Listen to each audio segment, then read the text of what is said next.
আসসালামু আলাইকুম ভার্সিটি খ ভর্তি ইচ্ছুক শিক্ষার্থী বন্ধুরা। তোমরা যারা 2026 সালে উদ্ভাসের সাথে নিজেদের ভার্সিটি খ এর প্রিপারেশন নিতে যাচ্ছ, তোমাদের জন্য উদ্ভাসের অনন্য সংযোজন ভার্সিটি খ টপিক ভিত্তিক ফাউন্ডেশন ক্লাস।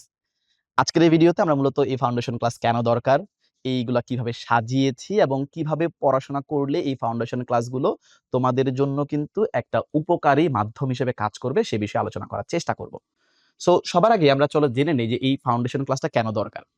প্রতি বছরই আমরা খেয়াল করে দেখি অসংখ্য শিক্ষার্থী রয়েছে যারা একাডেমিকের যে পড়াশোনা আছে সেই পড়াশোনার সাথে অ্যাডমিশনের যে পড়াশোনা আছে সেই পড়াশোনার ভিন্নতার কারণে বা ধরনের ভিন্নতার কারণেও কিন্তু স্ট্রাগল করে, ট্রানজিশনের সাথে মানিয়ে নিতে পারে না, মূলত তার বেসিকের ঘাটতি থাকার কারণে।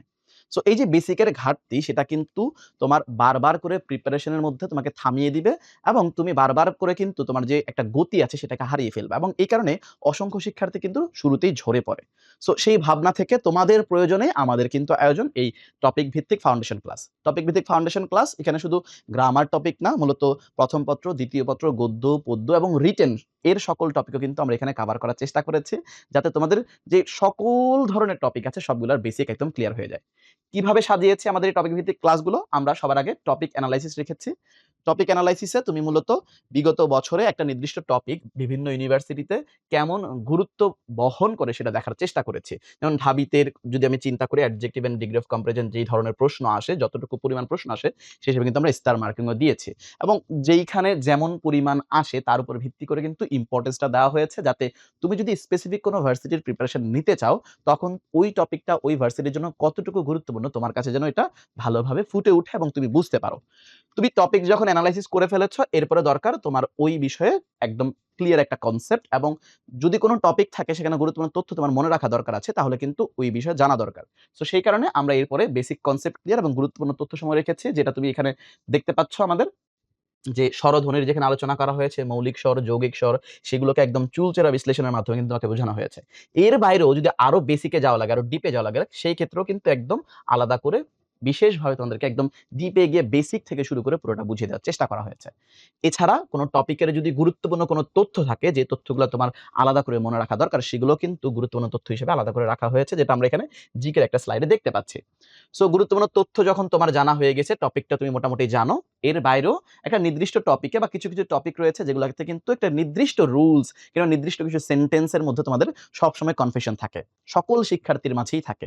সো এই যে নির্দিষ্ট জায়গাগুলা, কনফিউশনগুলা, সেগুলোর জন্য কিন্তু আমরা আলাদা করে কনফিউশন কর্নার করে আলাদা করে কিন্তু সেগুলো দেখিয়ে দেওয়ার চেষ্টা করেছি। যাতে যদি তোমার টপিকটার কনসেপ্টটা ক্লিয়ারও হয়ে যায়, তুমি গুরুত্বপূর্ণ তথ্যগুলো মুখস্থও করে ফেলো, মনেও করে ফেলো, এর বাইরেও যদি কোনো কনফিউশন থাকে সেটা যেন আলাদা করে বিশেষ করে তুমি ক্লিয়ার করে ফেলতে পারো। এবং এই যে কনফিউশন ক্লিয়ার হওয়ার পরে তোমার দরকার এবার নিজেকে যাচাই করা। তো নিজেকে যাচাই করার জন্য প্রশ্ন সমাধানের থেকে আর বড় কোনো সলিউশন হতে পারে না। সো এর কারণে বিগত বছরের প্রশ্নগুলো আমরা সমাধান করে দেওয়ার চেষ্টা করেছি। যেমন দেখো, এখানে চট্টগ্রাম বিশ্ববিদ্যালয়ের একটা প্রশ্ন সমাধান করে দেওয়া হয়েছে।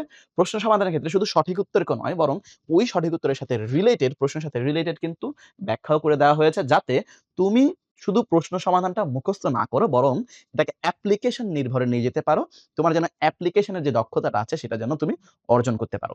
বিগত বছরের প্রশ্ন যেখানে শেষ হয়ে গিয়েছে, এরপরে আমরা চলে এসেছি আমাদের রিটেন স্পেশাল, যেটা আমরা শুরুতেই বলেছিলাম আলাদা করে ক্লাস রেখেছি।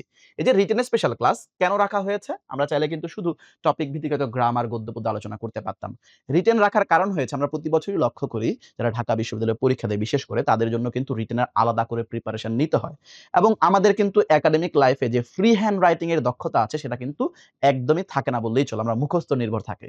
বাট যখন ইউনিভার্সিটি অ্যাডমিশন টেস্ট দিই তখন কিন্তু ইউনিভার্সিটি তোমার থেকে চায় তুমি একটু ক্রিয়েটিভ রাইটিং এর মধ্যে তোমার দক্ষতা থাকবে। সো এই যে ক্রিয়েটিভ রাইটিং এর দক্ষতাটা কিভাবে বৃদ্ধি করা সম্ভব? যাতে তুমি স্ট্রাকচার ওয়েতে তুমি লিখতে পারো। এটা কিন্তু ক্রিয়েটিভ রাইটিং এর একটা আ বলা যায় মূল দিক।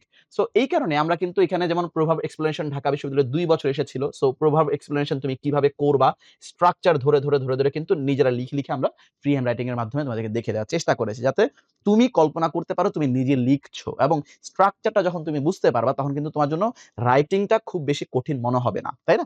সো এই কারণে এই জায়গার মধ্যে আমরা রিটেন যেই দরকার যতটুকু প্রয়োজন ততটুকু কিন্তু রাখার চেষ্টা করেছি। এবং এই যে রিটেনের প্রিপারেশন, এমসিকিউর প্রিপারেশন, গদ্যের প্রিপারেশন কিংবা পদ্যের প্রিপারেশন সকল কিছু যখন তোমরা একসাথে কম্বাইন করে তোমাদের স্ট্রং বেসিকটাকে তুমি ধারণ করতে পারবা, তখন কিন্তু তোমার ফাউন্ডেশনটা কিন্তু অনেক স্ট্রং হবে। এবং যেমন হয় দেখা যায় একটা বিল্ডিং যদি ফাউন্ডেশন নাকি স্ট্রং থাকে, তখন যত ঝড় হাওয়াই আসুক না কেন সে কিন্তু টিকে থাকে। সেম ভাবে তোমাদের ফাউন্ডেশনটা স্ট্রং থাকলে তোমরা যদি সৎ থাকো, সৎভাবে নিজেদের লেগে থাকো, তোমাদের ব্যর্থতা আর আসবে না। তোমাদের স্বপ্ন যেটা আছে সেটা কিন্তু জয় তোমরা করতে পারবে। সো সকলের জন্য শুভকামনা জানিয়ে আজকের এই ভিডিওটি এখানেই শেষ করছি। সবাই ভালো থেকো, সুস্থ থেকো। আল্লাহ হাফেজ। আসসালামু আলাইকুম ওয়া রাহমাতুল্লাহ।